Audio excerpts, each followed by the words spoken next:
lindo, que eu tô vendo aqui as fotos pra gente visitar depois que passar tudo isso, tá? Beijo. Tô aqui em casa, tô com os meus pais, a gente tá de quarentena e assim que tudo isso passar, a gente vai se ver. Queria ter gravado isso antes, mas em função de trabalho eu não consegui. Sabe aquele compromisso que a gente tinha marcado? Vamos deixar para um outro momento, tá? Um abraço. Quando tudo isso passar, talvez eu descubra que olhar pela janela não é tão ruim. Que ver o sol se pôr pode ser reconfortante, pois ele me dá a esperança de que voltará amanhã. Quando tudo isso passar, eu darei mais valor à presença e perceberei que as fotografias podem ficar em segundo plano, pois não há melhor registro que a memória de um momento bem vivido. Talvez eu entenda que correr desesperadamente todos os dias para todos os lados sem parar para pensar não vai levar ninguém a lugar nenhum. Quando tudo isso passar, talvez eu perceba que a janela da minha casa pode ser o acesso à janela da minha alma. A janela da minha casa me permite ver tudo o que há lá fora. Eu vejo prédios, vejo carros e pessoas. Posso ver o verde que ainda resta. Vejo as nuvens, a luz e a escuridão.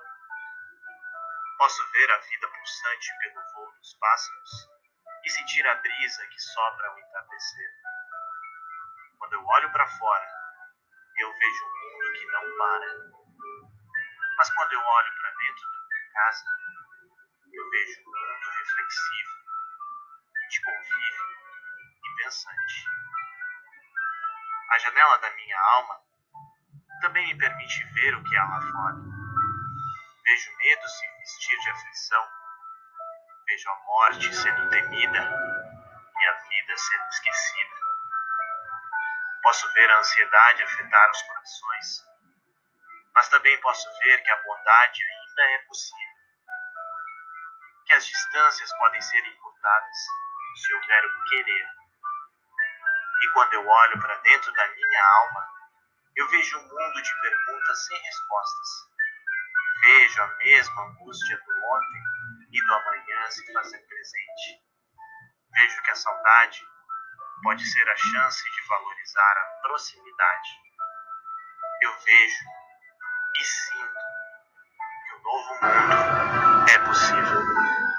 Que se todos olharmos pelas janelas de nossas casas e de nossas almas, perceberemos que a vida acontece agora e que hoje é o nosso maior presente. Quando tudo isso passar, conte comigo. Ou melhor, conte comigo agora e me abrace hoje, mesmo que seja à distância. Então, vamos nos abraçar. Saudade de vocês. Quis começar essa semana assim diferente, né? Já que a gente está passando aí por um momento tão novo, né? A gente nunca se imaginou não poder sair de casa e quando sair ter que usar máscara, ter que estar higienizando as mãos a todo momento, porque a higienização da mão, né? Ela sempre existiu, ela sempre foi correta. Meu pai já me dizia: assim que chegar em casa, a primeira coisa que você tem que fazer é lavar as mãos. E ele fazia isso como se faz hoje em dia, né? E a gente está tendo que reaprender esse tipo de coisa. E eu estou com muita saudade de vocês, saudade de ter esse contato visual, porque olhar para essa luzinha verde aqui não é legal. Saudade de chamar atenção, saudade da participação, saudade daquele dedinho erguido que eu penso que é uma pergunta aí para o seu banheiro, ou então daqueles coraçõezinhos que vocês mandam para mim. Muita saudade de vocês, crianças. Bem, a gente tem que, nesse momento que a gente está passando, saber reaprender a organizar o nosso tempo, né? Porque antes nós acordávamos determinado horário, tínhamos aquelas tarefas, colégio, curso, academia, exercícios, né? O momento de estudar, o momento de ver a TV. E hoje em dia parece que não tem tempo para nada e temos que ter tempo para tudo, né? então a gente tem que aprender a fazer o nosso horário. A vantagem, a gente tem que também aprender a ver as coisas da forma positiva, né? E onde a gente fala assim, que saco não poder ver meus amigos, que saco não poder estar indo para o colégio. Primeiro, agradeça por você estar em casa, né? Essa parte já é a melhor de todas. Eu espero que estejam todos em casa, estejam todos bem, né? Então já agradeça isso. Outra situação, agradeça que a aula é gravada. E aí, olha só, você tem como voltar, né? Você tem como pausar. A hora que você quer ir ao banheiro, você simplesmente me cala a boca e vai, levanta, né? Você não tem mais aquela de pedir a minha autorização, é só apertar o play ou o pause e você vai ao banheiro, você vem comendo. É claro que a gente sabe que o local de estudo não é um local de comer, né? Porque a gente tem aqui teclado, mouse, mas o tempo todo a gente está bebendo água. Eu, por exemplo, fico aqui com a minha garrafinha o tempo todo, porque não dá para levantar também o tempo todo. E é necessário levantar o tempo todo para fazer a circulação ativar. Olha só como é que é complicado. Mas a gente tem que aprender, né? E a gente está aprendendo muita coisa. Eu, por exemplo, estou aqui dando aula online, falando para uma luzinha verde. A gente tenta preparar o ambiente, né? Fazer as melhores posições, me maquiei para não ficar com olheira. Então a gente tenta fazer tudo do melhor. E espero que você também esteja tentando fazer do seu melhor, porque é para você, né? A gente faz para gente. E quando tudo isso acabar, tudo isso passar, que a gente possa sair melhor dessa, né? Que esses momentos de estudos solitários, né? Porque você não está mais com seu amigo, você só está eu e você aí numa gravação, que você saiba aproveitar isso, que você aprenda de uma melhor forma, que você não deixe passar. Você, não, isso é muito chato. Gente, é novo. Sou eu, ó, tá vendo? A gente só não tem aquele contato, aquele toque, mas sou eu, é você, é o seu material de estudo. Então, pratica, estuda, faça o exercício. Ai, professora, é difícil corrigir, né? Eu sei, lembra que a gente chegava, fazia chamada, pedia para vocês abrirem o caderno e eu começava passando o olho no caderno de vocês para ver se vocês fizeram, o que estava feito, sinalizava, ó, aqui tem que corrigir. Depois a gente fazia aquela correção, né, juntos, para que vocês conferissem o meu olhar, né? A gente sente falta disso tudo, mas a gente está aqui, né? Graças a Deus estamos aqui e vamos aproveitar da melhor forma essa nova ferramenta que nós temos. Bem, espero que tenham começado a semana bem e vamos começar a nossa aula hoje, queridos, com esse astral maravilhoso, esse sol que está entrando aqui na minha cara, ó, tô metadinha, tá vendo? Metadinha brilha, outra metadinha, tá? Ó, tá vendo? É o sol aqui da janela. Bem, então, deixa eu me diminuir o rostinho, porque não sou eu o assunto principal. O assunto principal que nós temos hoje, deixa eu aqui com o nosso livrinho, passar agora a pegar o óculos, porque nesse momento eu preciso ler, né? E nós estamos hoje entrando no nosso capítulo 8, tá? E vamos falar de invertebrados 2. Ah lá, eu fico agora, porque antes a tela estava grandona, né? Então não estava olhando para mim. Agora só tem eu ali, aí eu fico olhando para ali, para a luzinha verde.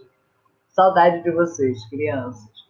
Bem, desde que nós começamos a conhecer os seres vivos, nós percebemos que eles eram seres bem primórdios, né? Bem simples. E hoje, quando a gente imagina em seres vivos, nossa, se a gente imagina o nosso corpo, como é complexo, né? Como tem coisa para entender aqui dentro. E é essa evolução dos seres vivos que nós estamos vendo. Nós vemos lá os seres unicelulares, formados apenas por uma única célula. Aí eles já deram aquela evoluída e formaram seres pluricelulares, né? E aí começaram a por ter essa união de células, começou a aparecer tecidos. Uns não formavam tecidos verdadeiros, aí vocês ficaram, ué, como é que não é tecido verdadeiro? E aí vocês viram, né, que tem os poríferos, que são aqueles seres tão simples, né, que as células trabalham ali juntas, que fazem a digestão intracelular, mas não realiza extracelular. Aí vocês conheceram os quinidários, que são as águas-vivas, que os tentáculos deles nada mais são que mãozinhas que levam o alimento, né? Eles imobilizam o alimento, né? E levam até aquele interior, que já é uma cavidade onde libera enzima. Então perceba que os seres vivos eles estão evoluindo, você está percebendo isso. E como os seres invertebrados é um grupo muito grande, o seu livro dividiu, achou melhor, e bem melhor mesmo, dividir em dois grupos, os invertebrados mais simples e hoje os invertebrados mais complexos. Lembrando que invertebrados são aqueles seres que não têm vértebras, né? Nós pertencemos ao grupo dos vertebrados, seres que têm vértebras. Bem, gente, como eu falei no início, a gente, né, tá aprendendo a usar ferramenta, tá vendo que dá para dar pausa, dá para tirar meu rosto daqui, eu posso entrar no YouTube, eu tô aprendendo também igual vocês. E aí hoje eu estou tentando dar assim uma agilizada na nossa aula para que ela se torne mais legal, mais dinâmica, que você fala assim, caramba, que aula de ciências maneira. Como é na nossa sala de aula, quando a gente sai felizão porque a gente aprendeu alguma coisa sobre um ser vivo, né? Então hoje a gente vai sair felizão, tá?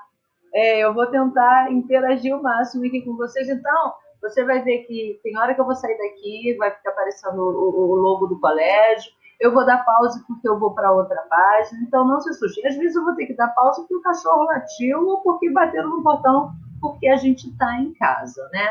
Então, vamos lá para a nossa aula Invertebrados 2. Começa no seu livro na página 136. Então, eu vou dar pausa aqui, ó. Olha agora que legal onde nós estamos no livro de vocês. Está vendo aí? Então é lá na página 136. Vou assumir meu rostinho e vou tentar fazer como a gente faz aí na sala de aula, tá? Já começo aqui pedindo desculpa por qualquer erro, porque tecnologia é muito bom, mas de vez em quando também trava, e aí é terrível. Vamos lá, queridos. Espero que vocês estejam com o livro aberto, mas se não estiverem, está na tela. Vamos lá. Ele começa aí, olha, né? Falando dos monstros dos mares. Lula gigante é filmada em seu habitat natural pela primeira vez. Não, não é coisa de ficção. Realmente existem lulas gigantes, como os cientistas acabaram de comprovar.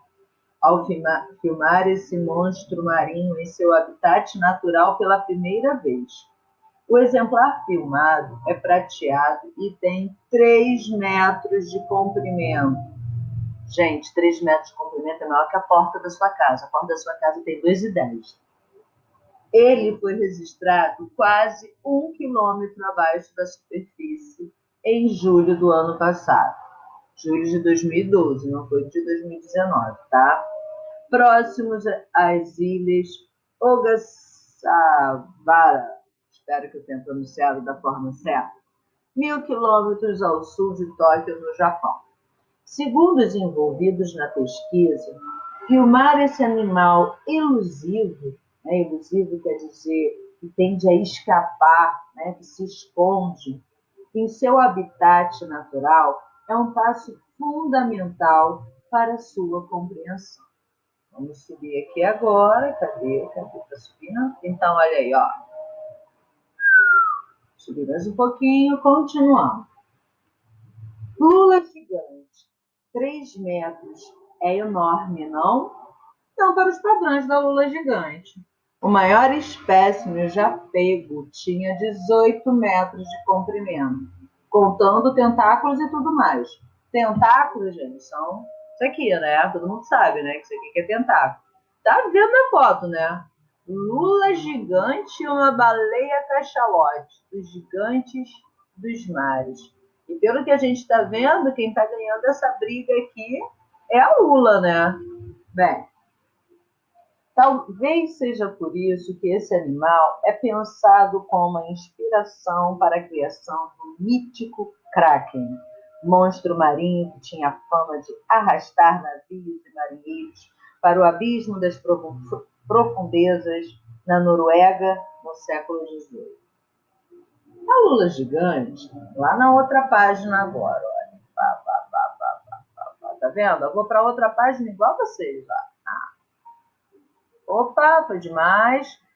A lula gigante. O que é isso que está escrito aí entre parênteses, queridos? Que nome estranho é esse aí, ó? Architeutis. Architeutis? O que é isso, gente?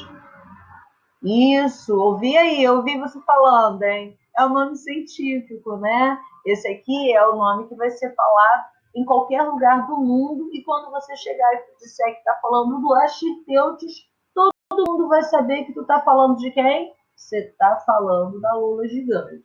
Então, é aí, ó, maior invertebrado do mundo, depois da lula colossal. É um cefalópode, conhecido por comer outras lulas e peixes granadeiros. Esse peixe granadeiro, gente, é um tipo de peixe encontrado nas profundezas oceânicas do hemisfério norte. São, por sua vez, presas de baleias cachalotes, com quem pode travar batalhas mortais. Lesões na pele dessas baleias, apoiadas pelo conteúdo de seu estômago, têm sugerido que disputas sangrentas entre esses animais são travadas nas profundezas. Em 1965, um baleeiro alegou ter presenciado uma lula gigante e um cachalote de 40 toneladas em um combate mortal. Imagina você vendo essa briga. A lula gigante é um tipo de molusco e, junto com a lula colossal, possui os maiores olhos conhecidos do reino animal. Imagina a vovozinha vendo esses olhos. Para que esses olhos tão grandes, minha filhinha? Ele tem 8 braços e 2 tentáculos, armados com ventosas. Ventosa é aquele negócio que gruda, né? A gente tem às vezes para segurar as coisas em casa. E dentes afiados que puxam presas ao seu bico poderoso que pode cortá-los. Difícil de estudar. Corpos de lulas gigantes foram ocasionalmente encontrados nas costas ao longo dos anos, mas esses animais misteriosos só foram vistos vivos em 2004, quando fotografias estáticas foram feitas. 2 anos mais tarde, em Tsunemi Kubodera, no Museu de Ciência Nacional do Japão, liderou uma equipe que fez o primeiro filme em movimento de uma lula gigante viva. A fêmea, de 7 metros, foi arrastada para a superfície a partir de um navio de pesquisa. Agora, uma equipe de filmagem japonesa, liderada novamente por Kubodera, conseguiu filmar o animal a uma profundidade de 630 metros, em seu ambiente natural, pela primeira vez.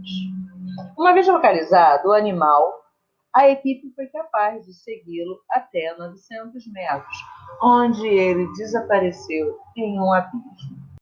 Bem, e aí como a gente faria se estivesse na sala de aula? História bacana, né? Nós acabamos de ler o texto e aí nós temos 4 questõezinhas. O texto fala principalmente dos animais, ambos de grandes proporções, sendo um deles o principal predador do outro. Quais são eles? Responda aí no seu caderno. Né? Que evidências... Lembra, gente? Botar lá no caderno, exercício, capítulo 8, Invertebrados 2, exercício, página 137, tudo bem sinalizado para que você não se perca. Né? Que evidências existem de que um é predador do outro? Qual é a principal diferença entre esses 2 animais? Você conhece outros animais moluscos e outros invertebrados? Cite alguns e depois responda. Algum deles é tão grande quanto a lula gigante? Vou dar uma pausa no vídeo porque eu sei que você está passando isso aí para o seu caderno. Só que a pausa é você que vai dar, porque eu quero te mostrar um vídeo bem bacana. Faça aí o exercício no caderno. Então, enquanto você está aí fazendo o teu exercício, né, olha aqui, Você está passando aí, né, escrevendo qual é a página e tal. Olha aqui o vídeo, que bacana.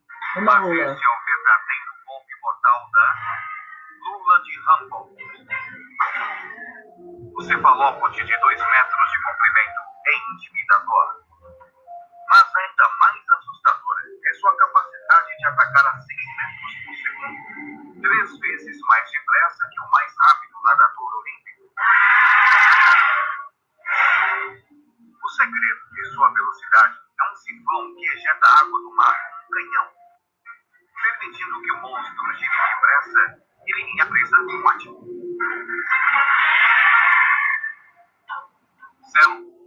Células epiteliais especiais permitem que a lula gigante brilhe em vermelho e branco, e por causa disso, elas ganharam o apelido Diablo Lobos, ou Demônios Vermelhos. E como uma matilha de lobos, os frenéticos demônios vermelhos devoram as vítimas em segundos. Será que elas ao menos só caçam peixes e camarões? Não tão depressa.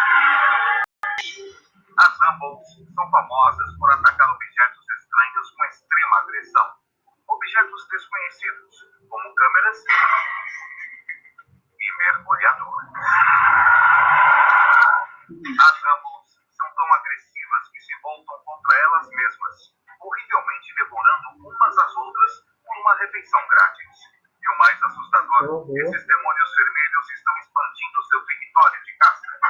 Historicamente achadas em águas subtropicais, elas foram vistas recentemente até no Alasca, ao norte, e se menos predadores naturais podem ser fatores de sua expansão. O que quer que esteja provocando isso, uma coisa é certa: quando a Humboldt avista você, tudo pode acabar num instante.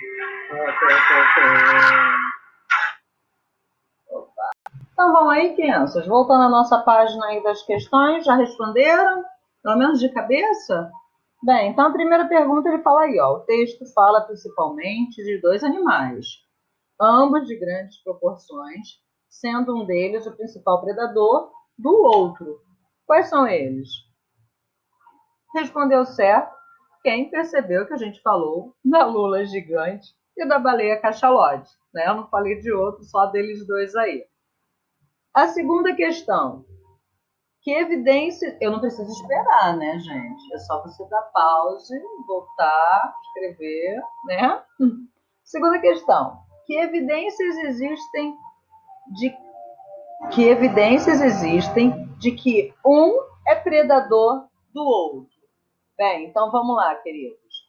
As evidências que são citadas no texto são a presença de restos de lula no conteúdo estomacal de baleias e as lesões na pele desta, sugerindo disputas entre os 2 animais.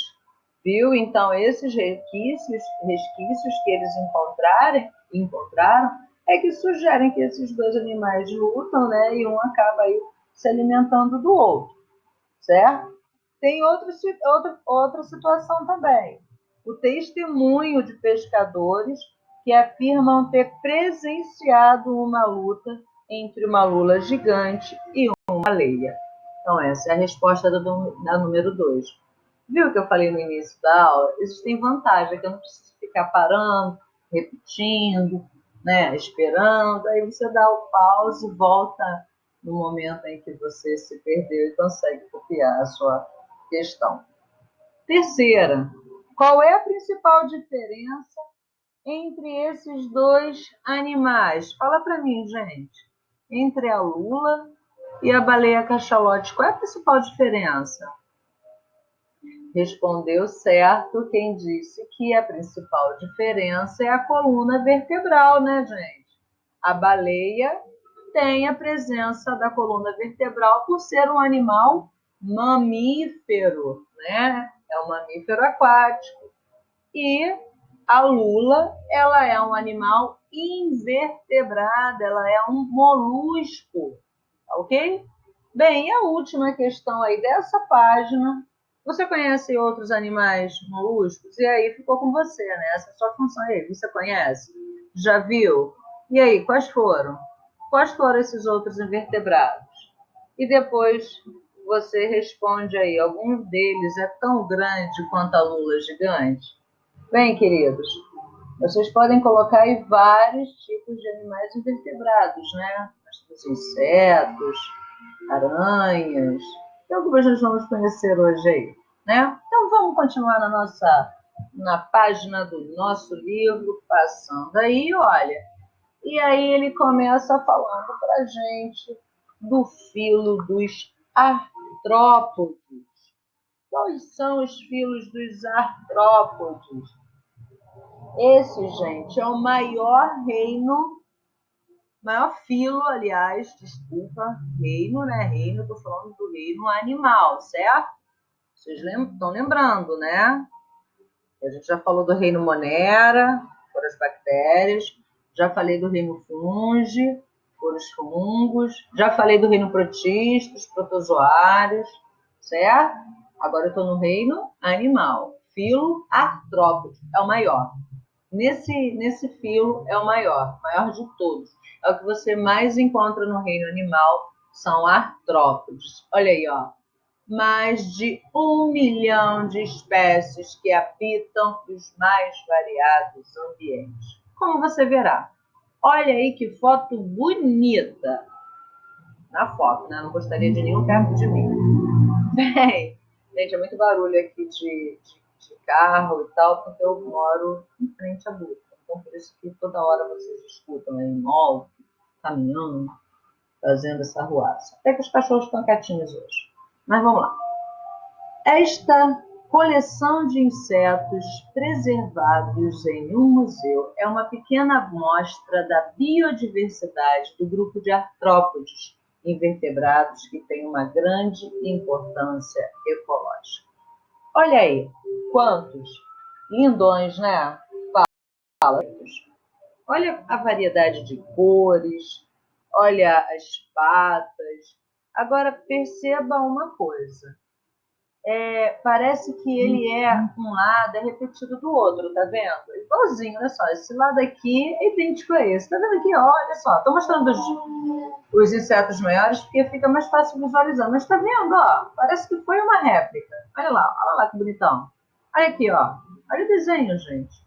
É igualzinho do outro lado, tá vendo? Ele se repete, parece que foi duplicado. De um lado e duplicou para o outro. Essa característica ela é chamada de simetria bilateral. É essa questão de um lado se parecer com o outro. E aí, nessa fotografia, ele também bota pra gente, começa não, né? Porque ele já começou. Agora, ele faz aí perguntas para você sobre essa foto. E aí ele diz assim, ó, pergunta assim, reúna-se com seus colegas, você pode se reunir aí com seus familiares, né, para que eles ajudem, auxiliem você nesse momento. Se não der, a gente faz sozinho, junto aqui, eu e você e eu, tá? Eu digo sozinho porque, se você quiser me dar pausa, né, fico sozinho. Não dá não, vamos continuar, tá? Vamos lá. Qual é a característica presente na maioria dos insetos dessa coleção? Dá uma zoiada. Qual foi a característica que você percebeu que tem na grande maioria deles? As asas, né? A presença de asas. Olha lá, parece que todo mundo tem asa. Parece todo mundo, a grande maioria. Vamos lá. Embora não estejam visíveis em todos os exemplares, todos os insetos têm antenas e pernas, percebeu? Todo mundo tem antena e perna aí, né? Quantas antenas tem um inseto e quantas pernas? Conta aí, gente. Quantas antenas e quantas pernas? Isso, um par de antenas, né? Aqui, ó, um par, ó. Um par são duas, né, gente? Deixa eu ver aqui, ó. Olha que bonitinho. Todo mundo tem um par de antena? Isso, todo mundo tem um par de antena, né? Opa, não, isso aqui são as patas. A antenona dele aqui, ó, isso aqui é bizarrão. Viu lá, tá vendo? Todo mundo tem um par de antena, né? E as patas, já contaram? 3 pares de patas. Olha aqui, ó. Primeira, segunda, terceira. Cadê outra aqui, ó lá? Primeira, segunda, terceira. Olha aqui, ó. Primeira, segunda, terceira. Ó. Primeira, segunda deve estar aqui embaixo, né? Terceira. Viu? A próxima questão. Na coleção há várias espécies de um grupo de insetos que é de grande importância na reprodução das plantas, porque se alimentam do néctar das flores e, ao fazer isso, transportam o pólen de uma flor para outra. Polinização, né? Essa questão de transformar um pólen, de transportar um pólen de uma planta para outra, se chama polinização. Voltando para a imagem, quais são esses insetos? As borboletas e mariposas. Elas fazem esse trabalho, tá? Próxima questão. Na coleção, há várias espécies de besouros. Identifique-os. Esses insetos são voadores? E aí? Os besouros são voadores? Sim, eles são voadores, tá? Os besouros são voadores. Letra B. Que características desses animais justifica essa sua resposta? Ele tem presença de asas, né, gente? É isso aí, claro, óbvio. Essa foi facinho. Então, vamos lá, continuando na nossa peregrinação do nosso livro. E aí ele passa, olha, para a característica dos artrópodes. E aí eu vou dar uma pausa aqui. E olha onde a gente está agora. Slides que eu sempre faço para vocês, né? Porque lá no livro a gente dá um montão de informação, aqui tem um resumão das informações. Então, os artrópodes, do filo artrópodes, né, que nós estamos falando dos insetos, características gerais deles. Animais invertebrados que apresentam patas articuladas. Olha aqui os 3 pares de patas aqui nessa cigarra, tá vendo? E o exoesqueleto quitinoso. Gente, o que é exoesqueleto? É uma casca, é um esqueleto externo. Esqueleto externo, tá vendo? Na parte de fora. O nosso esqueleto do ser humano, ele é endoesqueleto, é dentro do corpo. Ele tem esse exoesqueleto, essa parte externa que vai proteger o seu corpo frágil. Aí você deve estar aí pensando assim, que negócio estranho. A gente está falando de animais invertebrados, o que ela vê com esse negócio de exoesqueleto, dizendo que o animal tem esqueleto por fora? Ele tem ou não tem? Ele é invertebrado. Gente, ele é invertebrado porque ele não apresenta vértebra, tá? O esqueleto dele é externo e muito diferente do que a gente conhece. Como acabei de dizer, esse exoesqueleto, esse esqueleto externo, ele é formado de quitina, tá? Quitina é um tipo de açúcar nitrogenado. Você vai falar assim, o que é isso? E isso você vai aprender no ensino médio, quando a gente falar para você da molécula de açúcar, né, e você aprender isso mais detalhadamente. Mas é só para você saber qual é a substância que forma a quitina. É um açúcar. Bem, como eu falei no início, né, que pertence a essa classe dos insetos, são mais de 1 milhão de espécies. Os principais grupos desses artrópodes, e aí você tem isso lá no seu livro, na página 140, onde está lá embaixo, olha, grupo de artrópodes. Nós temos insetos, crustáceos, aracnídeos, filópodes e diplópodes, né? Os insetos, nós temos exemplos: moscas, besouros, baratas, pulgas, piolhos, percevejos, gafanhotos, formigas, abelhas, cupins, borboletas, vespas, mosquitos, libélulas, cigarras, traças e etc. Até me cansei.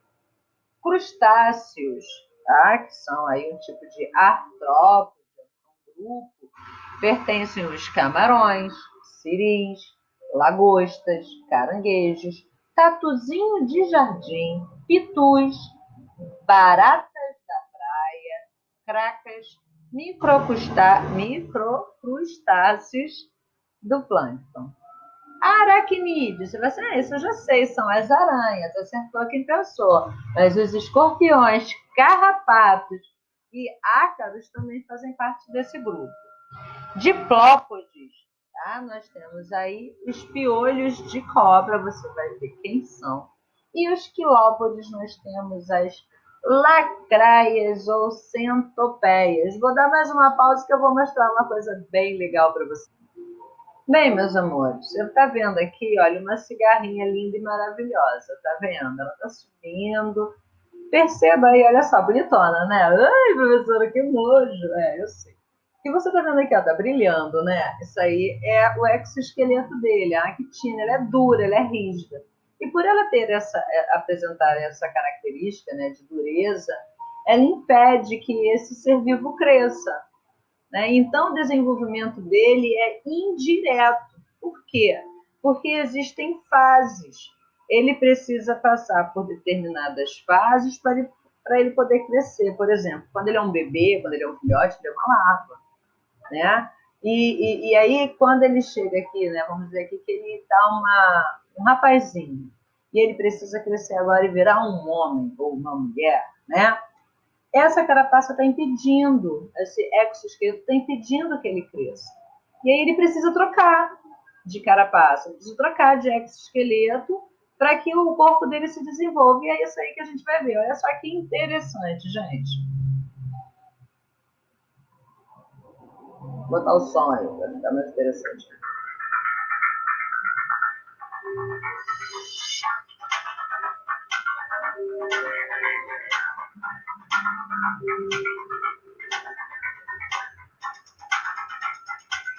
Bonitão, né?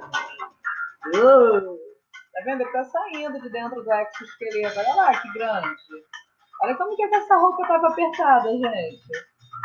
Viu aí, ó? Ele, ai, tô saindo. Perceba a presença das patas, olha o zoião dele. É uma cigarra. Uma cigarra adulta já. Viu? Olha que linda. Eu já encontrei muitas casquinhas aí de cigarra sequinha, só que elas são muito frágeis quando fica assim, e aí com o tempo ela vai esfarelando. Olha que linda, gente. Viu? Ela largou a roupa velha e botou uma linda roupa maravilhosa. Né? E aí, aqui vai desenvolver um novo exoesqueleto para proteger esse corpo aí, tá vendo? Que você vê pulsando. Linda essa cigarra, né? Normalmente você escuta ela cantando, chamando o sol. Né? A cigarra tá cantando, ela tá chamando o sol, né? Deixa aqui mais uma vez dando pausa, que agora eu vou retornar para o nosso livro. E olha a gente aí no nosso livro, né? Então, o nome do grupo refere-se à presença de apêndices articulados, por isso esse nome, artrópodes, e você vê ali, né? Você até viu na foto anterior vários apêndices articulados, que são as patas e as antenas, estruturas que se estendem de seus corpos e que possibilitam amplos e eficientes movimentos, além da realização de uma variedade de funções, como correr, a barata, saltar, o gafanhoto, nadar, os seris, agarrar, os escorpiões, inocular veneno, como a lacraia ou a aranha, mastigar, como os besouros, copular é o mesmo que acasalar, quando ele vai se reproduzir. Perceber estímulos, função sensoriais, aqueles que têm antena, né? As antenas têm essa percepção sensorial. Ao contrário do esqueleto dos vertebrados, que é interno, que é formado por ossos, os artrópodes têm um esqueleto externo, chamado de exoesqueleto, que recobre todo o corpo do animal. O exoesqueleto é formado por placas de uma substância leve e resistente, a quitina. O esqueleto externo do artrópode não aumenta de tamanho à medida que o animal cresce. Por isso, para crescer, ele precisa descartar o exoesqueleto que ficou pequeno, em um processo denominado muda. Antes de a muda ocorrer, forma-se um novo exoesqueleto por baixo do anterior. O novo exoesqueleto é mole, você viu até lá no vídeo, e endurece quando exposto ao ar. Assim, para o animal crescer, o exoesqueleto pequeno se abre, o artrópode sai dele e em seguida seu corpo aumenta rapidamente de volume. Então, o novo exoesqueleto endurece em torno do corpo maior. Para atingir o tamanho adulto, então, um artrópode deve sofrer várias mudas. Observe a sequência da fotografia, mas eu mostrei para vocês em vídeo, que é muito mais legal, né? vou passar agora para os meus slides. Só um minutinho. Então, estamos aqui no slide seguinte. E aí, ó, como é que é a estrutura e o funcionamento desses seres vivos? Triblástico e celomado. Bem, a gente já viu esses nomes aí, né? Diblástico, quando eu falei dos invertebrados macios. Triblástico significa que ele tem 3 camadas de tecido. Ele tem a epiderme, a endoderme e a mesoderme.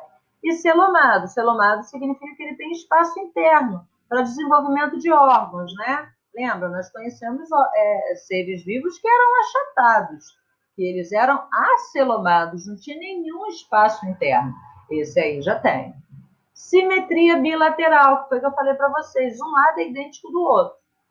Tubo digestório completo. Você já conhece esse termo. Completo significa que ele tem boca e ânus.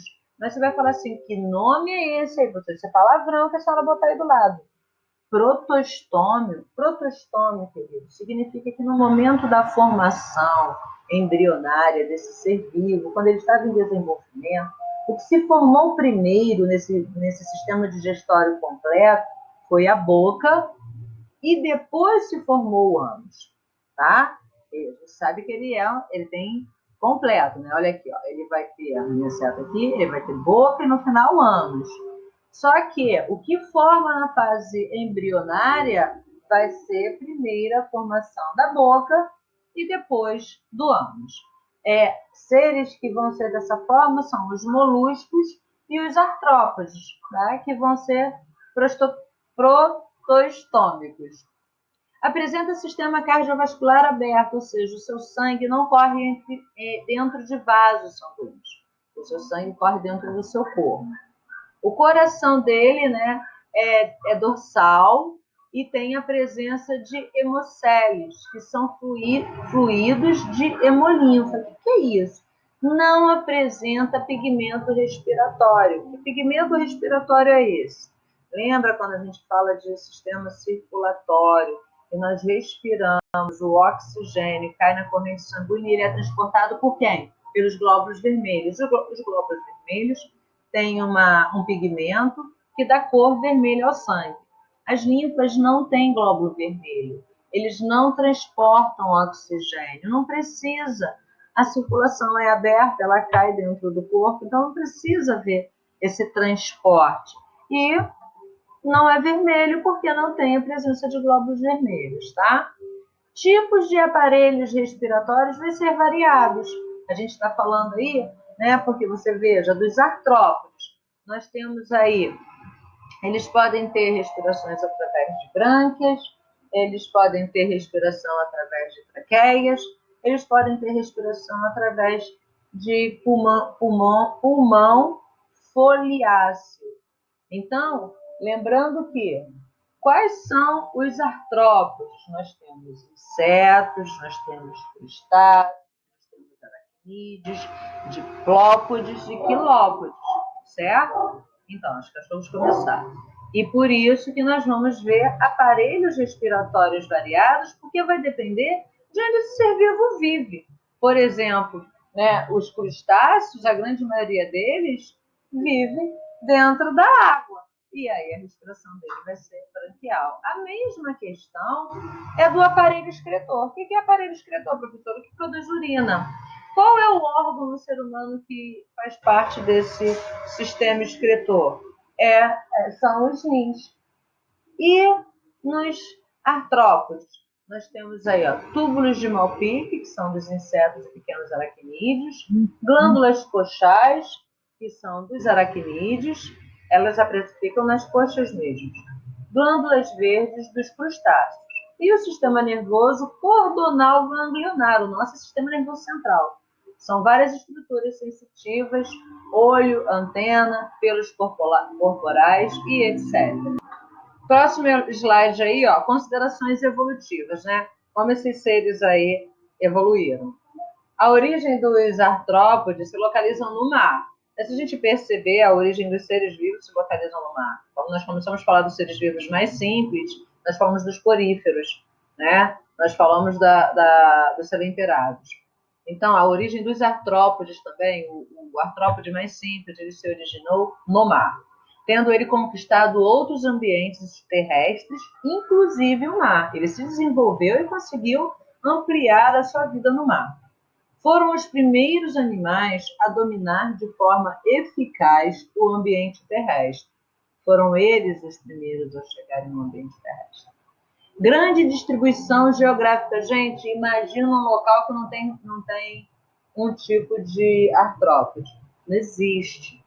Todos os locais aí vão existir um tipo de artrópode. Apresenta um grupo de animais de maior sucesso evolutivo, tanto em número quanto em diversidade. E aí você está vendo, olha, aí na foto eu mostrei para vocês seres atuais que indicam sinais de ancestralidade. Aqui você tem aqui o peripatos, né? A característica de anelídeo e de artrópode. Ele tem, você veja que tem corpo aí segmentado em anéis, mas é um artrópode. Você tem aí antenas. E você vê aqui, ó, o límulus polifemos. Eles são indicadores vivos da transição de ambientes na conquista do ambiente terrestre. Ele põe ovos em praias do leste norte-americano. Nossa, que bicho estranho, né? Vou mostrar pra você. Olha ele aí, vivinho, para você ver que diferença, né? Quando a gente olha na foto, a gente não tem noção de como é o bichinho. Esse aí é o Limulus polifemus. Bonitão, né? Isso aí é no aquário. Quem já foi ao aquário aí já teve a felicidade de ver esse bichinho, né? Você deve ter a sua felicidade. Isso é que graça. É um bichinho, é um ser vivo, faz parte da cadeia alimentar, né? Vou pausar aqui para voltar para lá, gente. Vou parar também de falar que eu estou pausando, né? Então, aí no livro de vocês, ó, continuando a complementar as informações dos artrópodes, o corpo desses animais é segmentado, como o dos anelídeos, que é formado em anéis, e os segmentos podem ser apresentar agrupados, formando partes maiores. Cabeça, olha aqui, ó, cabeça, tórax e abdômen. Né? Olha aqui, ó, cabeça, que nojo. Tórax, tá vendo? Parou aqui, ó. E abdômen. Essa extensão aqui tá o rabinho aqui, né? Isso aqui também você pode pensar numa abelha, né? Cabeça, tórax e abdômen. Isso ocorre, por exemplo, em insetos, né? Agora, em alguns grupos de artrópodes, a cabeça e o tórax formam uma peça única. Ela é tipo solidificada, ela se uniu. E aí, olha aqui, ó, o camarão mostrando isso para você, ó. Isso aqui é um cefalotórax. Ele é cabeça e tórax juntos. E a outra ramificação aí do abdômen. Né? Então, quando a gente fala desse grupo de artrópodes, os insetos se dividem em cabeça, tórax e abdômen, e os artrópodes em cefalotórax e abdômen. Que bacana! E aí, querido, cite uma vantagem e uma desvantagem para os artrópodes relacionado à presença do seu exoesqueleto.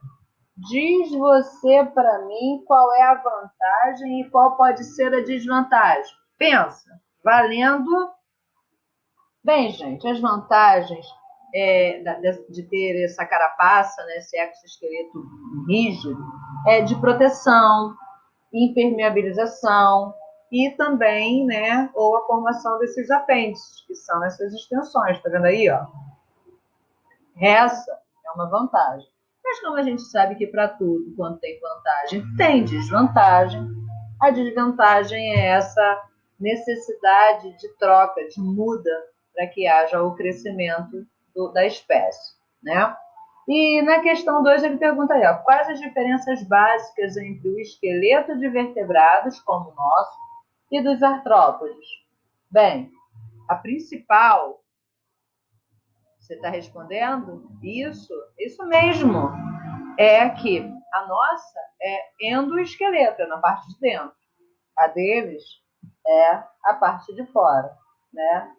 Além disso, gente, tem uma outra diferença, né? O nosso esqueleto, ele é formado por compostos minerais, né? Principalmente o cálcio. O deles O exoesqueleto é formado de quitina.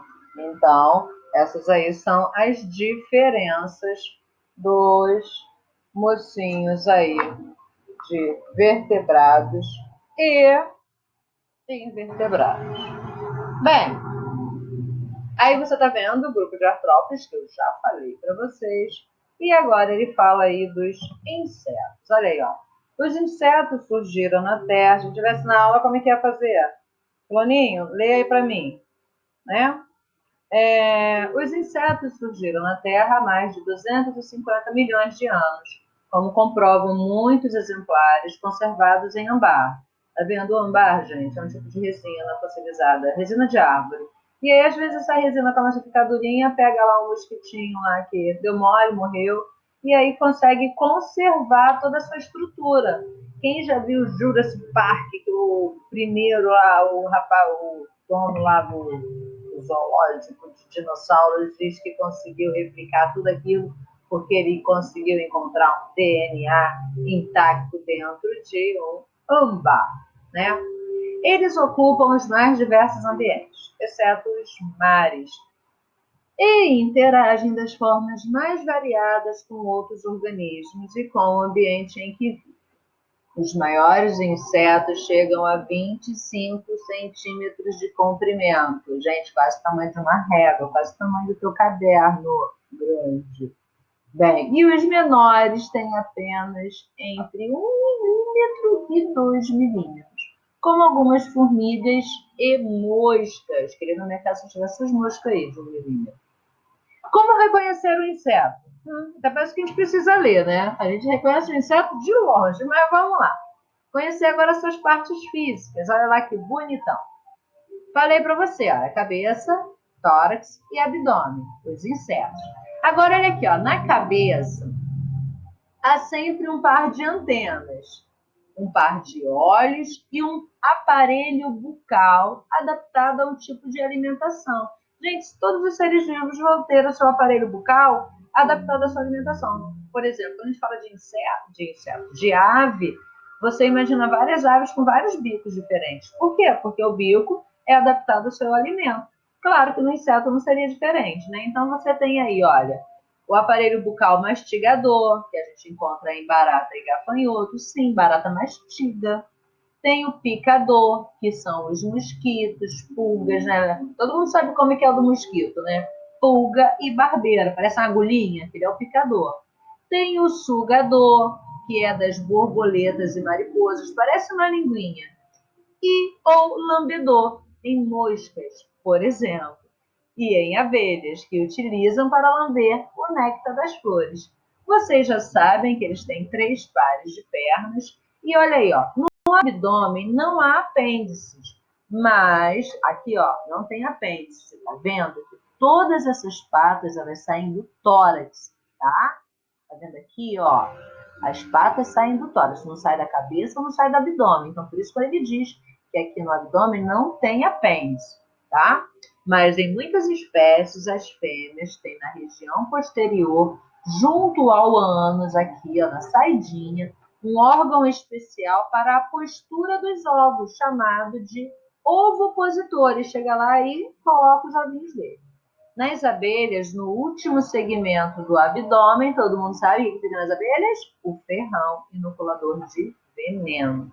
Internamente, os insetos têm um sistema digestório, circulatório, respiratório, excretor e nervoso. Viu que animal complexo? É o primeirão que a gente vê que tem tudão. Viu? Tem sistema digestório, circulatório, respiratório, excretor e nervoso.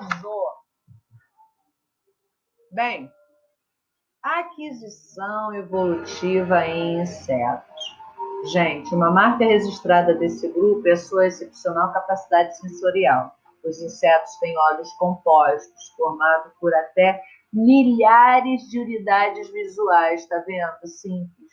Cada uma dessas unidades aqui capta uma parte da imagem e a soma de todas essas dão visões parciais e compõem a imagem completa no cérebro do inseto.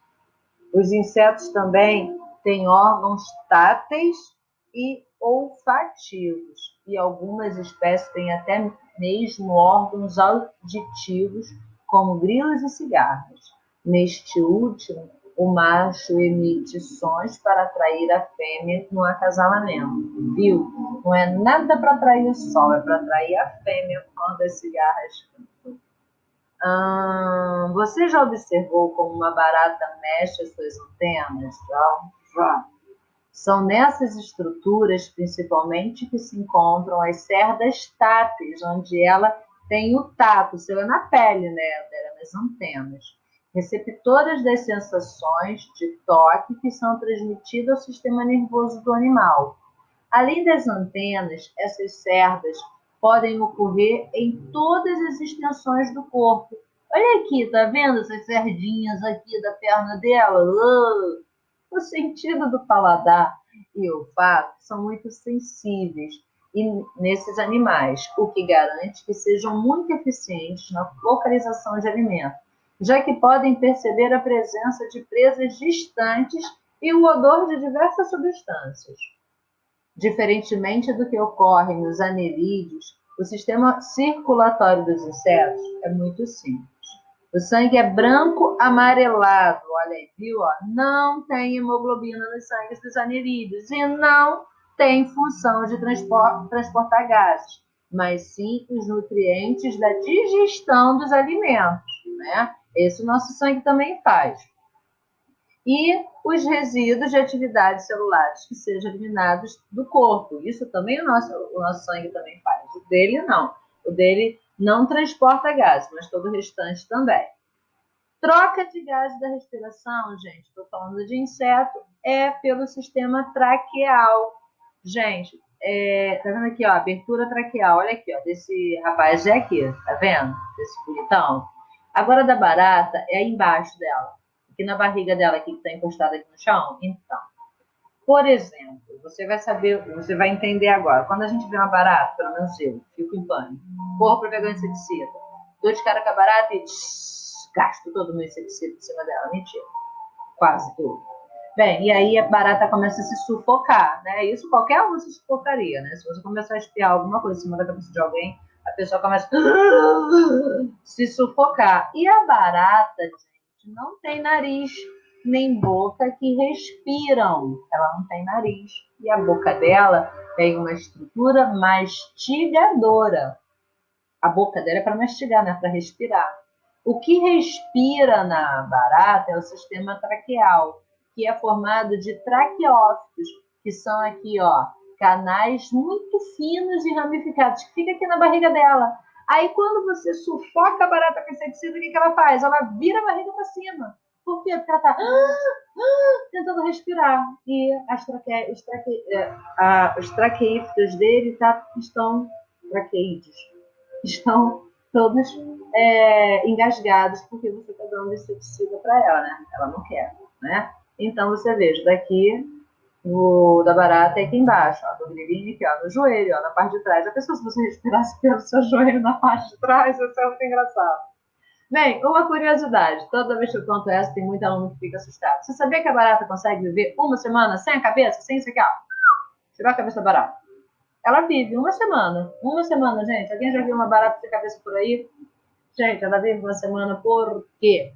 Porque ela não precisa da cabeça para respirar, né? Ela respira pelos seus pequenos canais do sistema traqueal que se localizam no seu abdômen. Ela morre uma semana depois porque ela morre de fome, porque ela perdeu a boquinha mastigadora dela, viu? Graças a Deus eu nunca encontrei nenhuma barata sem cabeça. Ai, cruz. Deixa eu dar pausa aqui. Não era nada para dar pausa, eu vou continuar aqui. Reprodução dos insetos, lembra? Eu falei para vocês, ó, desenvolvimento é indireto, né? Por quê? Porque ele precisa trocar de roupa para crescer, né? Então, olha lá, os insetos têm sexo separado, cada um tem o seu, a fecundação é interna e os embriões ficam protegidos no interior dos ovos. As vantagens dessa estratégia para a eficiência reprodutiva dos organismos já foram discutidas, né? Essa vantagem da reprodução sexuada, a gente sabe que é para a variabilidade genética. Bom, a gente já falou isso em capítulos atrás. Em algumas espécies de insetos, sai do ovo um animal muito parecido com o adulto. Tá? Quando sai muito parecido, o desenvolvimento é direto. Tá? Igual, por exemplo, o nosso desenvolvimento é o quê? É direto, porque o que a gente tem de filho é algo bem parecido, ele só cresce em tamanho, certo? Você não tem uma larvinha que vai criar perninha, né? Não é isso. Então, vamos lá. Então, existem dois tipos de desenvolvimento, o direto e o indireto. O direto é aquele que nasce com toda a característica da forma adulta, só que em miniatura. Nesse caso, dizemos que o desenvolvimento é direto.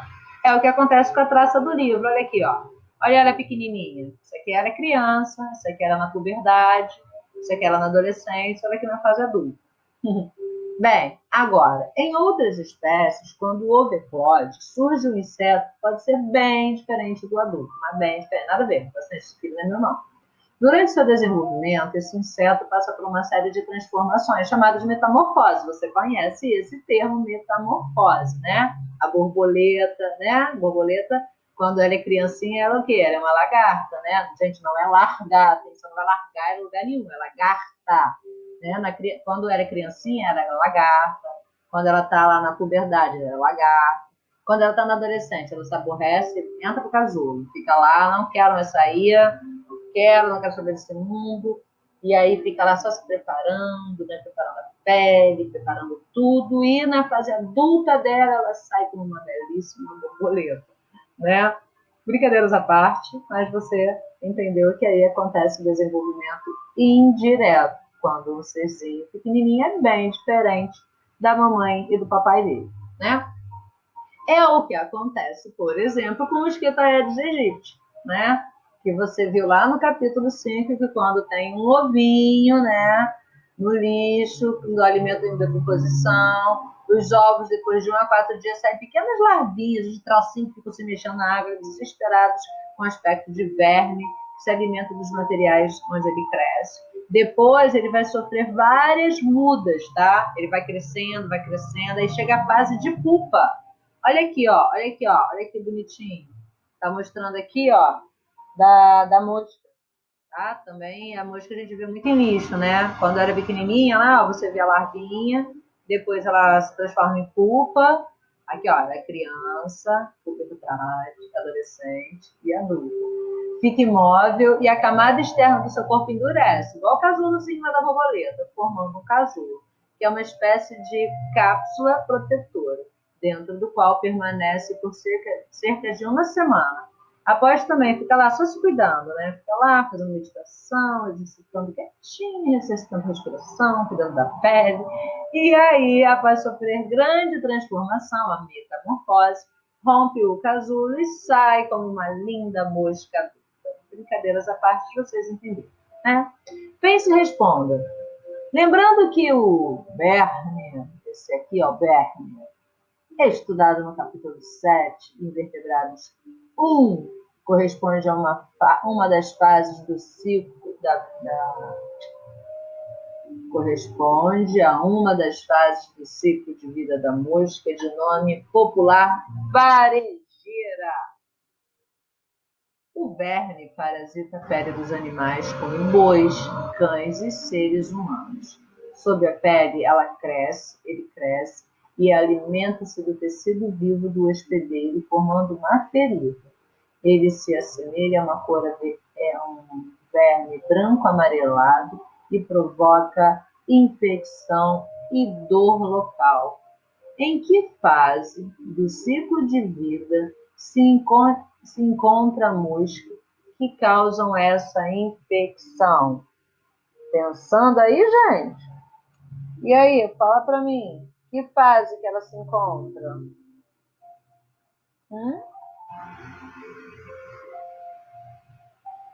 É mentira, gente. Vocês não sabem que fase que ela se encontra?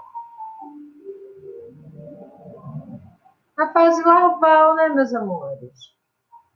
E como elas surgem nesse lugar de infecção? Elas liberam os ovos ali. Por exemplo, uma vez eu vi na Discovery, eu gosto muito de assistir aquele programa Sala de Emergência. Deixa eu ver se vocês conseguem me ver aqui um pouquinho, porque eu já tentei abrir e ficou rodando e não apareceu. Ah, olha eu! Bem, uma vez eu vi num programa de sala de emergência, um pai chegou com um bebê desesperado. E ele tinha dito que tinha visto bichinhos saírem daqui, ó. Aqui, entre os dedos, sabe? Do bebezinho dele. O bebezinho dele tinha, acho que uns 4 meses. Aí, nesse caso, até chamaram o conselho tutelar, porque disseram que ele era relaxado, como é que ele deixava aparecer no corpo da criança. E viram que ele não era nada relaxado, ele era um paizão que cuidava muito do filho dele, e por isso que aconteceu isso, porque ele era fazendeiro e ele era pai solteiro, ele acha que ele era viúvo. E aí, toda vez que ele ia cuidar do gado, do rebanho, ele levava o bebê e deixava ele na cadeirinha perto dele. E o bebê, gente, diferente da gente, que se pousar uma mosca, sai daqui, diferente da gente, o bebê não tem esse tipo de proteção, né? O bebê fica ali quietinho, muitas das vezes ele mal consegue levar a mão até a boca para lamber, né? Para chupar.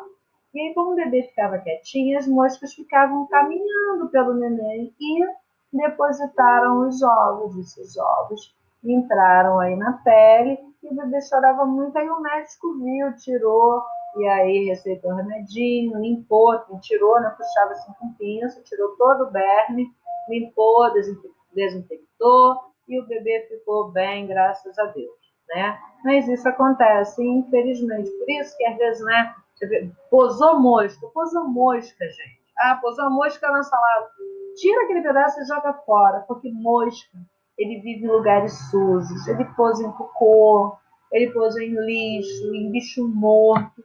Então, a partir dele ao posar, né, a gente está entendendo tanto da higiene das mãos, ele está posando, ele está sujando as suas patas. E ao posar no seu alimento, ele está liberando ali dejetos microscópicos. Então, tira, não beba um suco que uma mosca caiu dentro. Ela carrega muitos agentes infecciosos, tá? Então, vamos lá. Eu tirei daqui, porque lá, tá vendo o brilho da minha porta?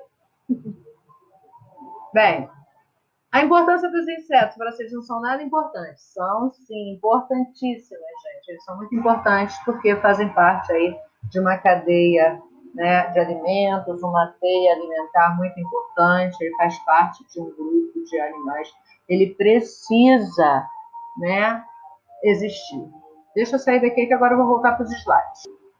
Agora a gente entra aí no segundo grupo da aula de hoje, dos invertebrados, e vamos falar agora, olha, dos crustáceos, que é o segundo grupo aí dos nossos artrópodes, né? E lembrando que os crustáceos nós falamos dos camarões, siris, lagostas, lembra? Então, principal grupo, decápodes. Por que são decápodes? Porque eles têm, queridos, 5 pares de patas locomotoras. Lembra, os insetos têm 3 pares, os crustáceos têm 5. Camarões, lagostas, caranguejos, siri. Outra diferença aí eu também já abordei, já mostrei para vocês, é o corpo deles. É dividido em 2 tagmas, em 2 partes. O cefalotórax, olha aqui, ó, o cefalotórax, olha que bonitão, ó, o cefalotórax, e o abdômen, tá? Um par de olhos compostos, pedunculados. Você veja aí, né? Olha aqui, ó, o pedúnculo, tá vendo? Nem todos vai apresentar assim, mas você percebe que tem aí uns olhos saltados. 2 pares de antenas, né? Geralmente um longo e um curto.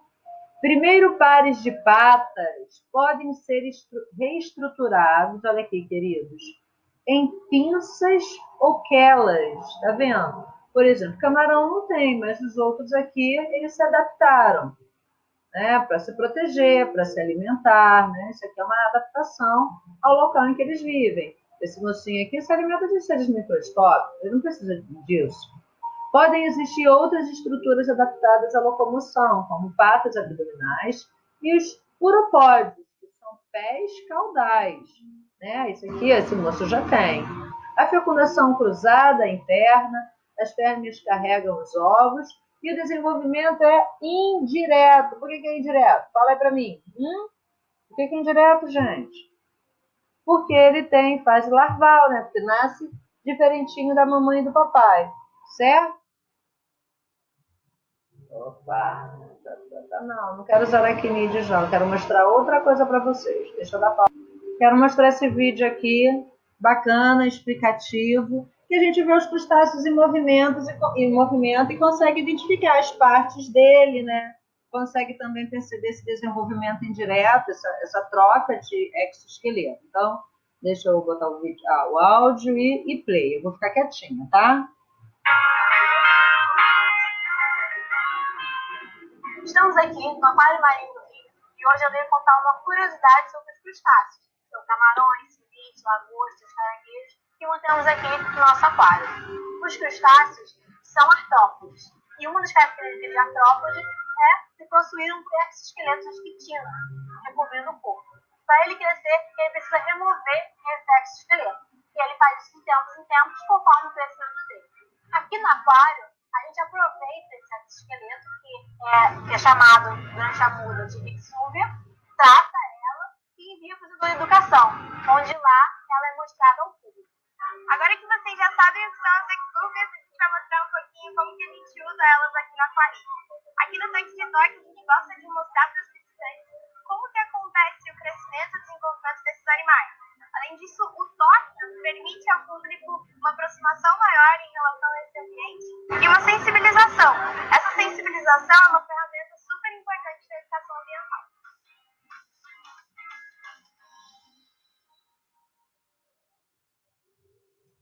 Viu aí? Então, né, você já viu uma diferença que a larva, né, dos insetos é chamada de pupa, e aqui dos crustáceos é chamado de exúvia. Vou voltar lá, gente. Então, estamos aqui no seu livrinho, né? Ele fala aí toda essa informação que eu dei a vocês, falando aí para vocês, né, que o nome do grupo vem de crosta, por isso ele é chamado de crustáceo, pois o esqueleto dele, o exoesqueleto dele é muito duro. Eles têm grande importância alimentar, na cadeia alimentar, tá? Pois formam os plânctons, que são aí importantíssimos para a alimentação desses seres aquáticos. Na parte aí, na outra página, na página 146, mostrei para vocês como vocês identificam aí o crustáceo, né? Onde nós temos o cefalotórax. Você tem aí, ó, os 5 pares de apêndices para andar. Aqui você tem o abdômen. Aqui nem sempre, mas alguns vão apresentar essa estrutura, né, de apêndices para nadar. Você vê aqui os olhos pedunculados. Aqui você está vendo o primeiro par de antenas desse lindinho. Aí, olha aí, ó, o sangue desses animais, gente, tem um pigmento respiratório azulado, chamado de hemocianina, responsável, nesse caso aí, pelo transporte de gases respiratórios, certo? Os crustáceos, em geral, a respiração é feita pelos brânquias, né? Por que será? Porque eles estão aí dentro da água. Deixa eu sair daqui, ó.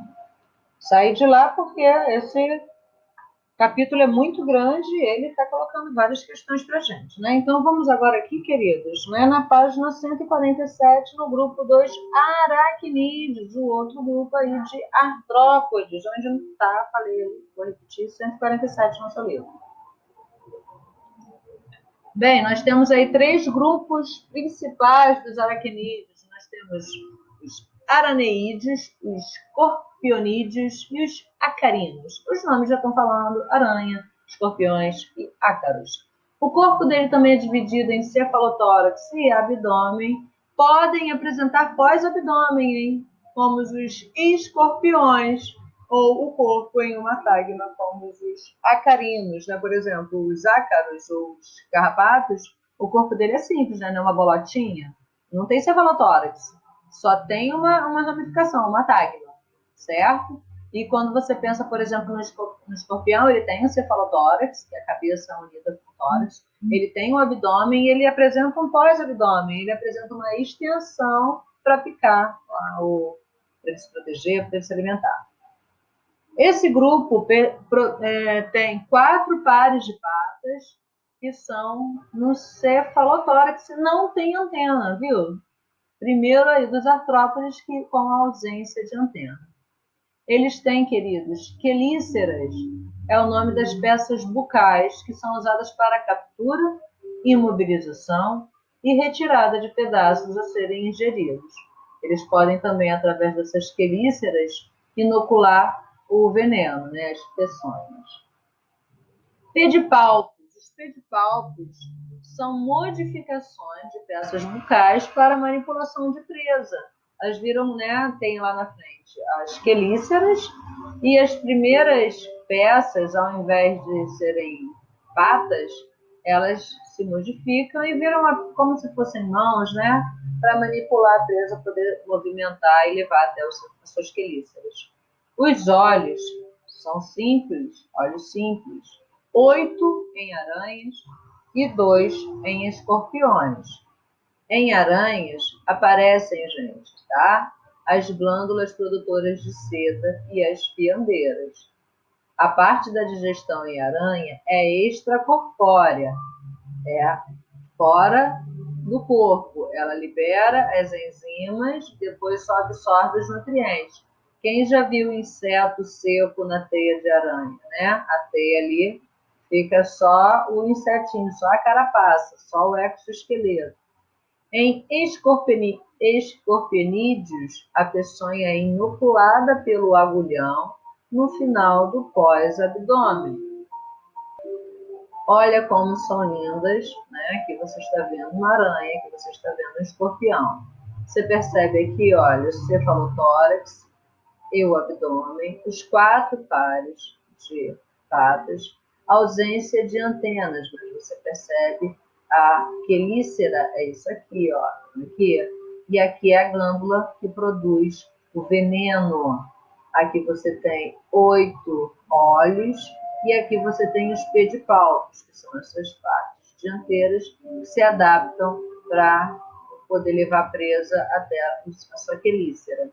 Aqui no abdômen você tem a glândula que vai produzir a seda e aqui você tem a fiandeira, que é, vamos botar assim como uma máquina de costura. Aqui você tem a linha, aqui você vai ter a agulha que vai sair costurando o tecido. Então aqui você tem as glândulas que produzem a seda e aqui você tem a estrutura que vai produzir a teia de aranha. Aqui você tem o nosso escorpião bonitão, né, com essa diferença aqui, ó, do pós-abdômen, onde ele tem o agulhão, ele injeta a peçonha por aqui, ela aqui. Olha esse inseto que lindo, conhecido como, essa aranha, aliás, conhecida como aranha-cachorro.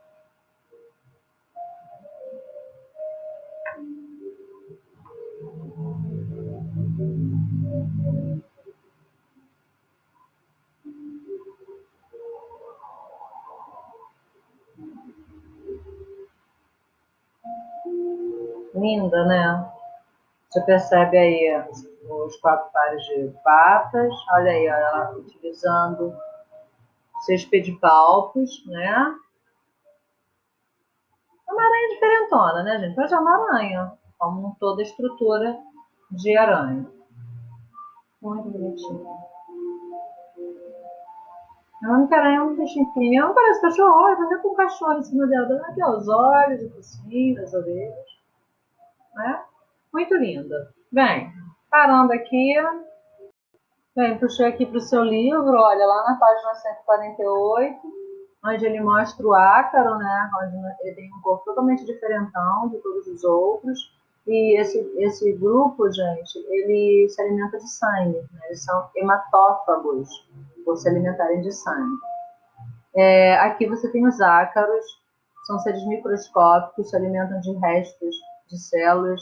Eles estão presentes na sua cama, no seu travesseiro, no sofá, né? Por quê? Porque todos os dias nós liberamos bilhões de células mortas, as quais nós não vemos porque células são microscópicas, né? Então, olha aí, como a maioria desses aracnídeos é muito pequena, mesmo convivendo conosco, normalmente eles passam despercebidos. É o caso do ácaro da poeira, olha ali. e está presente em todas as residências. Embora não seja um parasita, ele é considerado o principal agente causador da alergia respiratória e crises de asma, de rinite alérgica em indivíduos com essa predisposição. O que provoca a crise alérgica é a inalação de partículas provenientes do seu corpo e principalmente das suas fezes.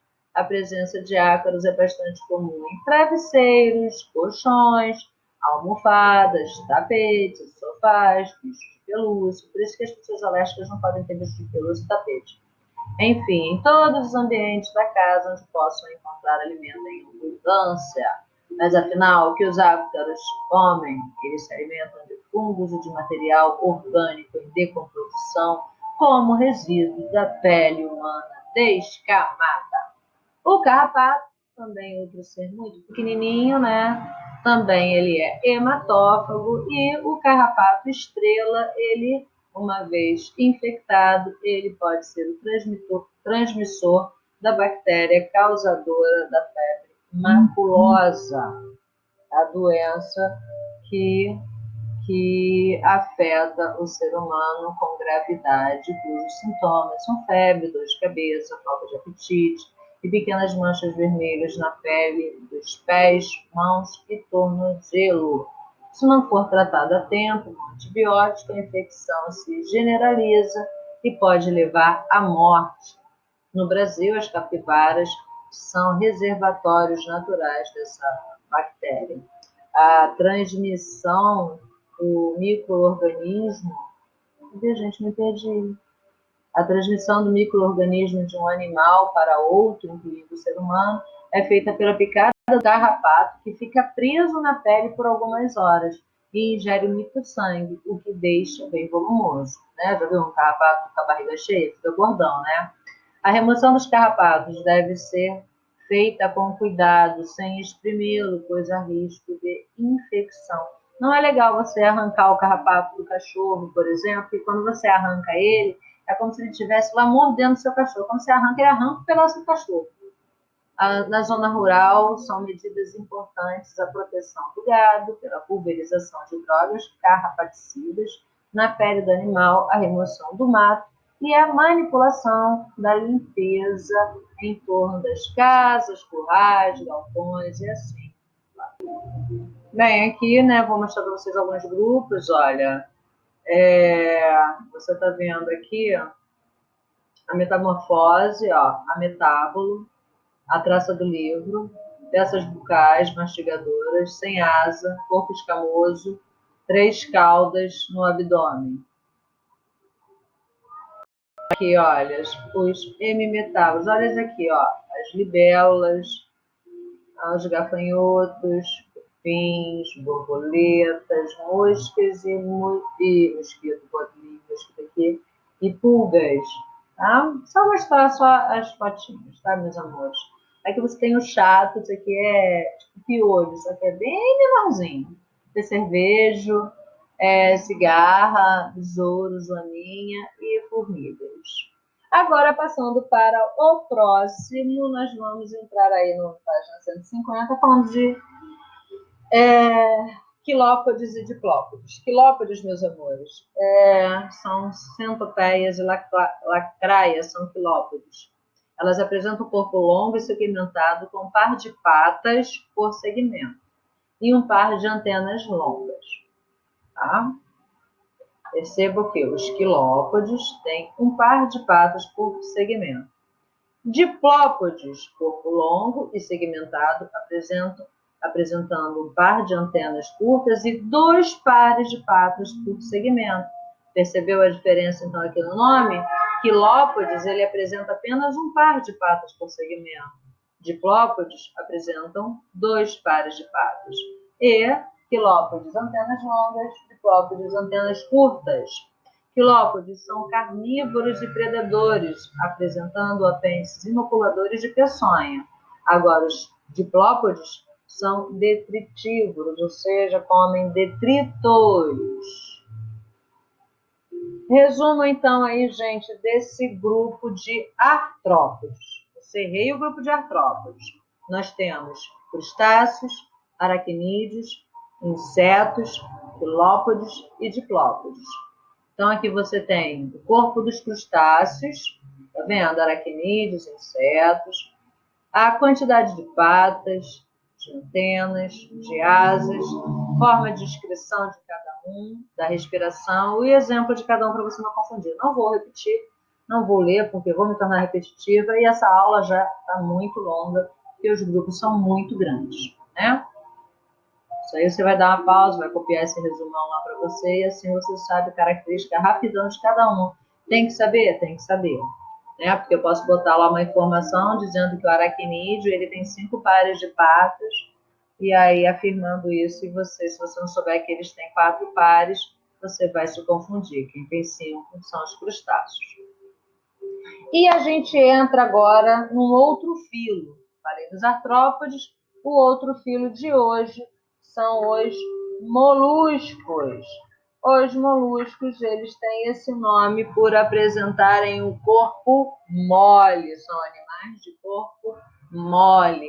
Como a gente começou a aula falando lá da lula, dizendo que ela é um molusco, ela não tem nenhum tipo de exoesqueleto, certo? Então, ela apresenta um corpo mole, como você viu no vídeo. O corpo também, gente, não é segmentado. Não tem, né, cabeça, abdômen ou cefalotórax, não. Ele é revestido pelo manto e dividido em cabeça, massa visceral e pé. O habitat dele é aquático, né, principalmente marinho, e alguns terrestres. A classificação é gastrópoda para caramujos, caracóis e lesmas. Já você vai saber o porquê. Pelecípoda para as ostras e mexilhões e cefalópoda para polvos e lulas. Menos conhecidos, esses aqui a gente nem vai estudar. Mas vamos lá, por que esses nomes aqui? Essas são as classes importantes para nós, certo? Aqui nós temos os gastrópodes. Essa classe são os seres que apresentam sem concha ou com concha com uma válvula. Apresenta apenas uma concha, geralmente monóicos e alguns representantes terrestres. Quando eu falei em terrestres e você falou, né, pensou corpo mole, lula, você tem lula na Terra? Não. Existem os caracóis de jardins. Eles não têm o corpo mole? Tem, mas eles têm uma proteção, uma concha. Aí naquela concha está todos esses sistemas. Eu, quando era criança, achava que a concha era oca. Não é. A concha não é oca. Ela faz parte daquele corpo mole. Escargot, lesma, tá? Então, são do grupo dos gastrópodes, sem concha ou com apenas uma concha. Os bivalves, que são os pelecípodes, eles estão aí, ó, mariscos, mexilhões e ostras.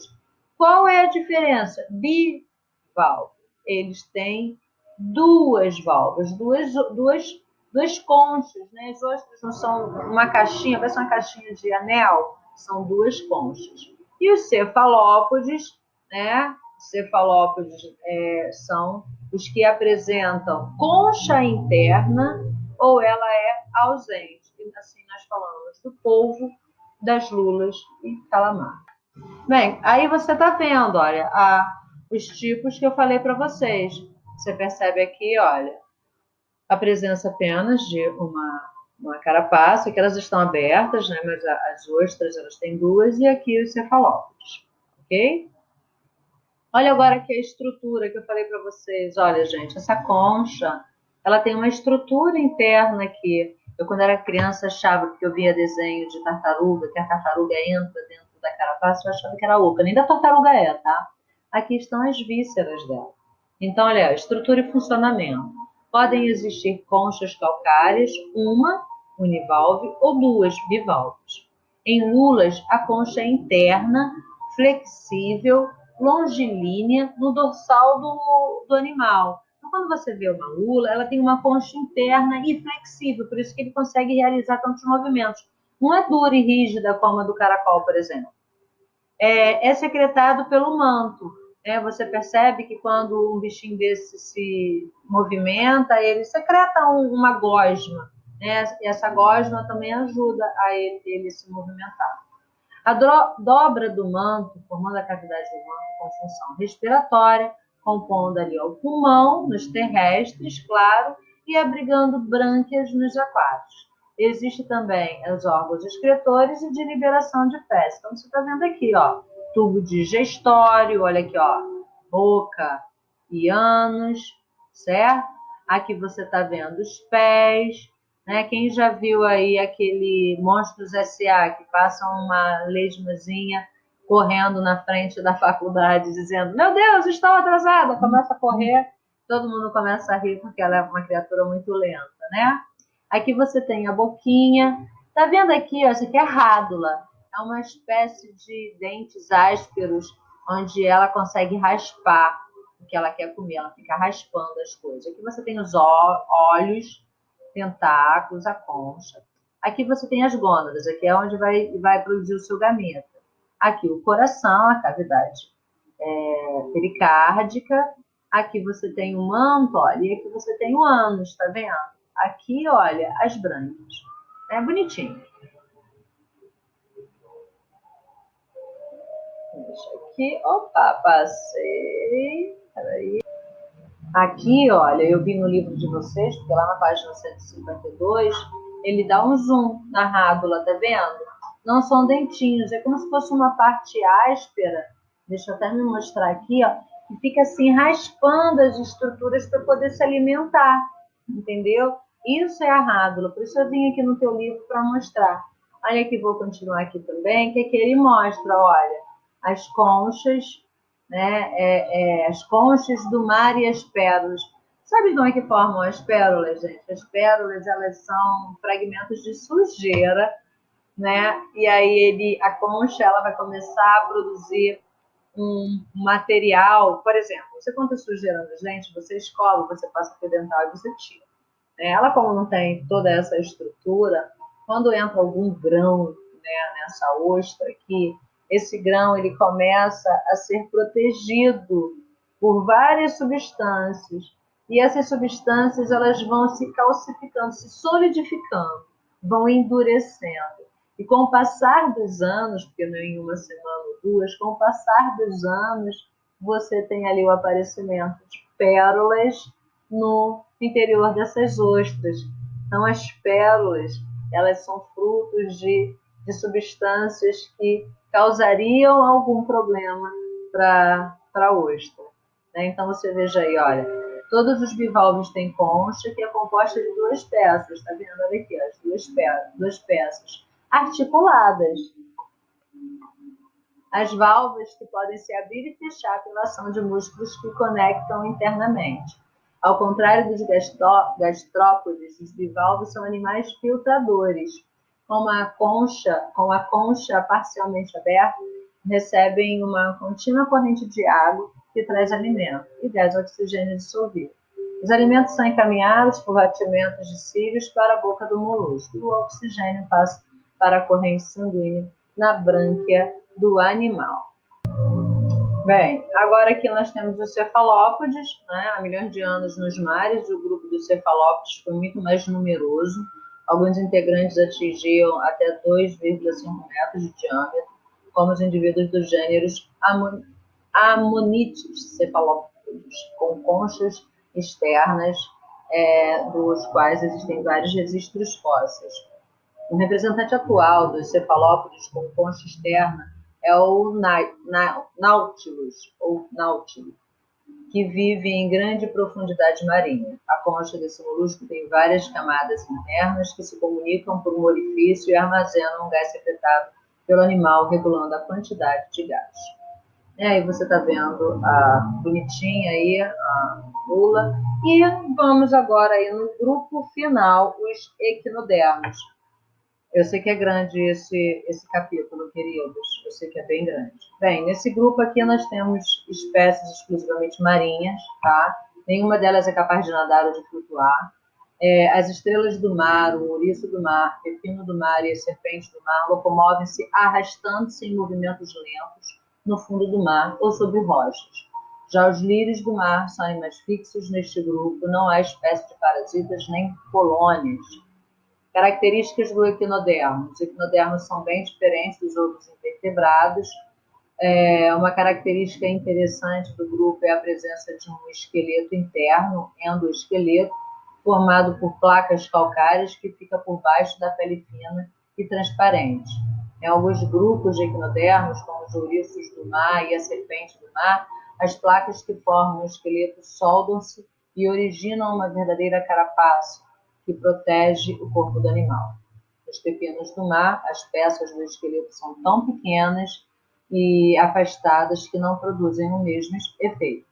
Resultado, o corpo do animal é delicado e maleável. Né? O pepino do mar parece um troço mole, estranho. Na maioria dos animais deste filo, o endoesqueleto apresenta espinhos ou saliências em forma de verruga, que lhes dão um aspecto irregular e espinhoso. Daí o nome do grupo equinodermo, né? Que significa pele espinhosa. Os espinhos do endoesqueleto são revestidos pela pele e podem se formar tamanhos e cores extremamente variados, além da função de defesa, é claro, né, gente? A organização é bem interessante. A característica mais marcante dos equinodermos é a presença de um exclusivo sistema de canais cheio de água do mar, que percorre todo o corpo do animal e emite projeções para fora do esqueleto, que são os pés, olha aí, ó, ambulacrais, que é o que você está vendo. Essas estruturas são finas e delicadas e geralmente apresentam uma ventosa, tá vendo? Na ponta, em contato com o substrato. Na base de cada pé existe uma pequena reservatório de água, chamado de ampola. O conjunto formado pelos canais internos, ampolas e pés ambulacrais corresponde ao sistema hidrovascular dos equinodermos. Aí você está vendo a foto. Aqui você vê a parte de baixo da estrela do mar. Ela tem pequenos cíliozinhos aos quais ela vai aí conseguir se movimentar. Tá, queridos? Deixa eu... Olha só que bonitona, gente. Isso é uma estrela do mar, tá?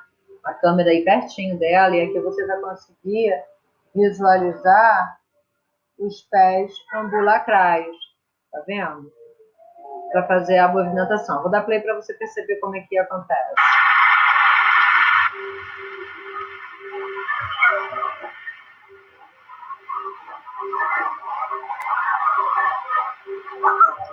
Linda, né?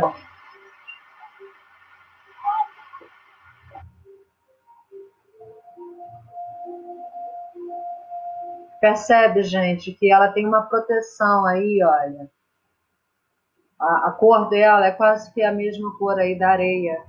E assim ela consegue se disfarçar aí no ambiente, fazendo com que ela se proteja aí dos predadores, certo?